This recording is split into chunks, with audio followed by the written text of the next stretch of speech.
Alfalfa and Forage Specialist here today. We're going to talk about some cutting and harvest management on sorghum sedans. Stay with us. Okay, here we are in Puckwana, South Dakota.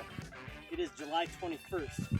So this crop's been in the field right about 50 days, planted June 1. So behind me we have a BMR photoperiod sensitive sorghum sedan. This thing's about 84 inches tall. So those of you out there that are looking for big growth fast, that's a great thing to look at. Right beside us we have a Brachytic dwarf BMR. So what we're going to do is talk a little bit about harvest cutting and management. So generally we talk about taking these plants at roughly 40 days or 40 inches. And so 40 days obviously would have been last week or 10 days ago. But we have about 45 to 50 inches of growth on the Brachytic dwarf BMR today.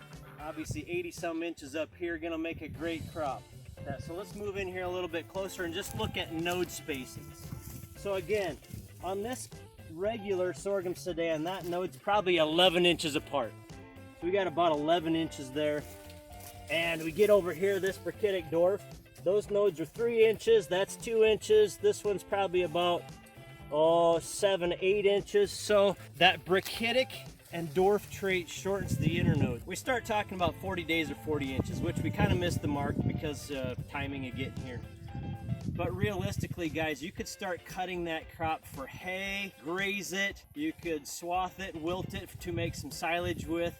As soon as you get past 24 inches, it's really a good time that you could do that. So if you need feed right away, 24 inches is fine. We're gonna take this as feed where it's at. You might go another 10 days. So both of these products in front of me today are photoperiod sensitive, so they will not put a head on until we get less than 12 hours and 30 minutes of daylight. So we really don't need to worry about reproductive parts right now and stalling out some growth. But some of the other sorghum sedan products in the industry might put a head on at 55 or 60 days. Maybe it's 70 days.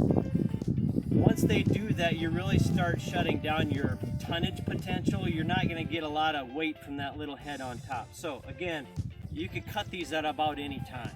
It just depends on when you need the feed, what your labor resources are at that time, what the weather looks like so you're not making a mess. And usually when we cut these crops or graze them, we're looking to have regrowth. So from a cutting standpoint, if you're going to take your self-propelled swather, pull behind swather, sickle mower for all I care, you pull your double 9 out across there. We're out in South Dakota. You never know what we're going to use to cut. Heck, I used the corn knife and a dang leaf trimmer today. So to have the best regrowth potential, you really need to leave 2 nodes above the ground. So let's come back in here and look at what these nodes look like. So on this particular plant, if you know what type of plant you have in the field, you need to go check maybe randomly 10 or 12 spots. For example here, the first node is down here where these nodal roots are coming out right now. Second node is right there. We just talked about leaving 2 nodes above the ground. As I bring my hand around here, that's probably a 6 or 7 inch cut to get 2 nodes above the ground. If you had a Brachytic dwarf planted, come over here and look at this one. So here's your nodal, your first node right here. Second node's right there. If you can see that bump coming in there. The third node is right there.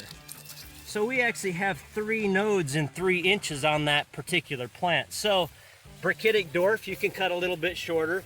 As you can see the stubble I cut here with my knife, that's probably gonna be about 4 inches tall. So that looks really, really good. You should be able to get that pulled out. Over here, I used my corn knife, so I wasn't real exact, but I actually got second node on quite a few of these. So we'll watch the regrowth on this crop and see what happens. So there's a couple things to consider. It's Jeff Jackson, your Alfalfa and Forage Specialist with Cropland by Winfield United. Thank you and have a good day.